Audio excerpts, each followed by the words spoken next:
Shalom sahabat Repa yang terkasih dalam Tuhan.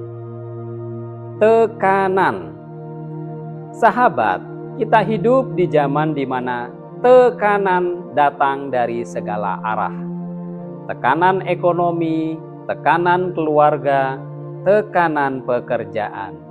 Bahkan juga tekanan dalam pelayanan. Kadang orang benar pun bisa jadi salah.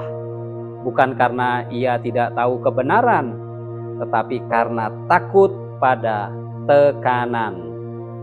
Berapa banyak keputusan kita hari ini sebenarnya bukan karena kita yakin itu benar, tetapi karena kita tidak enak, takut ditolak, takut kehilangan posisi, takut dikucilkan, sungkan.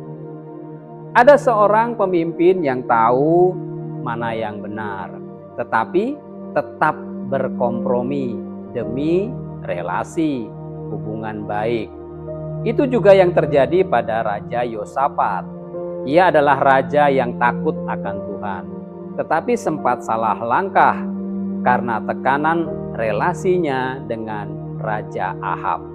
Pertanyaannya, bagaimana kita bisa tetap hidup benar ketika tekanan begitu kuat? Firman Tuhan hari ini dari kitab 2 Tawarikh 19 ayat 1-11 memberi jawaban yang sangat relevan, yaitu Tuhan memanggil kita untuk takut akan Dia, bukan tunduk pada tekanan manusia. Sahabat, kitab 2 Tawarikh ditulis dalam konteks umat Tuhan yang sudah kembali dari pembuangan. Mereka sedang membangun ulang identitas rohani dan juga sosial mereka. Penulis kitab Tawarikh tidak sekedar mencatat sejarah, tetapi ia sedang mengajarkan bahwa bagaimana umat Tuhan hidup benar di tengah sistem yang rusak. Dalam kitab 2 Tawarikh pasal 19, Raja Yosafat baru saja pulang dari peperangan bersama Raja Ahab. Sebuah keputusan yang keliru secara rohani. Raja Yosafat ditegur oleh Nabi Yehu. Namun menariknya, Raja Yosafat tidak membela diri. Ia justru melakukan reformasi besar, yaitu ia menetapkan hakim-hakim di seluruh kota dan menekankan bahwa mereka harus menghakimi bukan untuk manusia, tetapi untuk Tuhan. Ini penting. Pada zaman itu, sistem hukum sangat rentan terhadap suap, terhadap relasi atau KKN, dan juga tekanan politik. Hakim bisa dibeli, kebenaran bisa diputarbalikkan. Tetapi Raja Yosafat membangun sistem yang baru.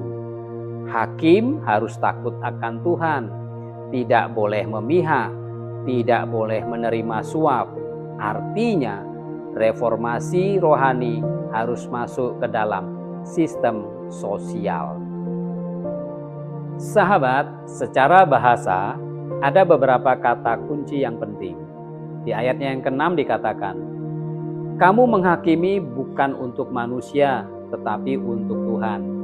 Ini menunjukkan bahwa setiap keputusan manusia sebenarnya memiliki dimensi ilahi, yaitu Tuhan hadir dalam setiap proses keadilan atau pengadilan. Dalam ayatnya yang ke-7 dikatakan, "Sebab pada Tuhan tidak ada kecurangan, tidak ada sikap memihak, dan tidak ada suap." Ini menggambarkan karakter Allah sebagai hakim yang sempurna, adil secara mutlak. Di ayatnya yang ke-9 dikatakan, "Bertindaklah dengan takut akan Tuhan, dengan setia dan dengan tulus hati." Frasa takut akan Tuhan di sini bukan sekedar takut, tetapi sikap hormat yang mendalam, yang menghasilkan integritas. Tujuan penulis kitab Tawarikh jelas, untuk mengingatkan umat Tuhan bahwa kehidupan yang benar tidak cukup hanya ibadah di bait Allah saja, tetapi harus tercermin dalam keputusan sehari-hari, terutama saat menghadapi tekanan. Sahabat, dari bagian ini mari kita belajar 3 kebenaran yang penting. Yang pertama, takut akan Tuhan melahirkan keberanian moral. Kalau kita benar-benar takut akan Tuhan, kita tidak akan mudah takut manusia. Masalahnya hari ini, banyak orang yang lebih takut kehilangan jabatan daripada kehilangan perkenanan dari Tuhan. Raja Yosafat berkata, "Bertindaklah dengan takut akan Tuhan." Artinya, keputusan kita harus didasarkan pada apa kata Tuhan, bukan pada apa kata orang. Hal yang kedua, tekanan tidak boleh mengalahkan kebenaran. Hakim-hakim pada zaman itu hidup di bawah tekanan sosial dan politik. Tetapi mereka diingatkan Raja Asa bahwa kebenaran tidak boleh dinegosiasikan. Hari ini juga sama, tekanan dari atasan, tekanan dari keluarga, tekanan dari lingkungan.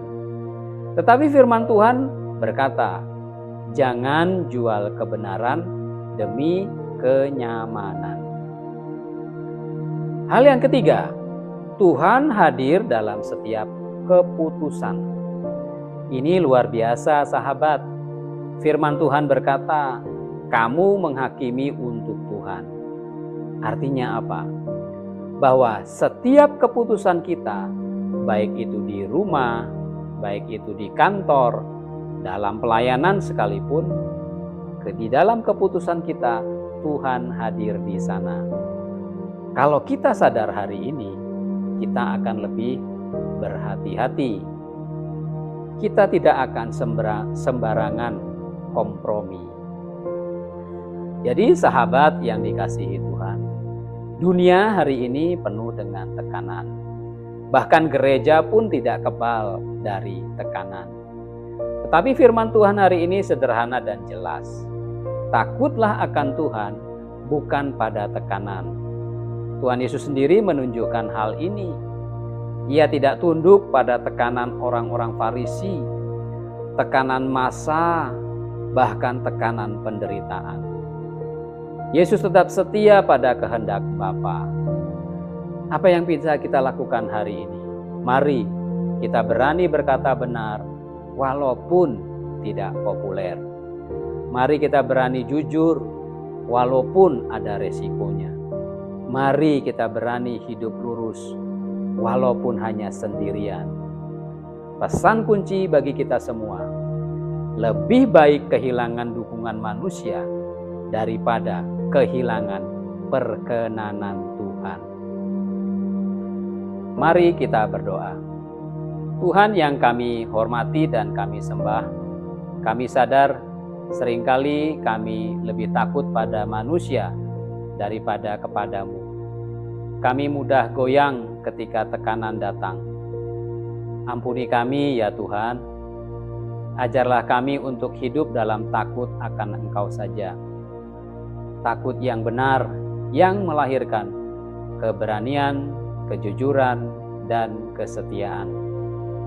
Tolong kami ya Tuhan, di dalam setiap keputusan kami, baik dalam keluarga, dalam pekerjaan, dan juga dalam pelayanan, agar kami memilih kebenaran, bukan kenyamanan. Roh Kudus, kuatkan hati kami, supaya kami tidak tunduk pada tekanan, tetapi setia pada kehendak Tuhan. Di dalam nama Tuhan Yesus kami berdoa. Amin.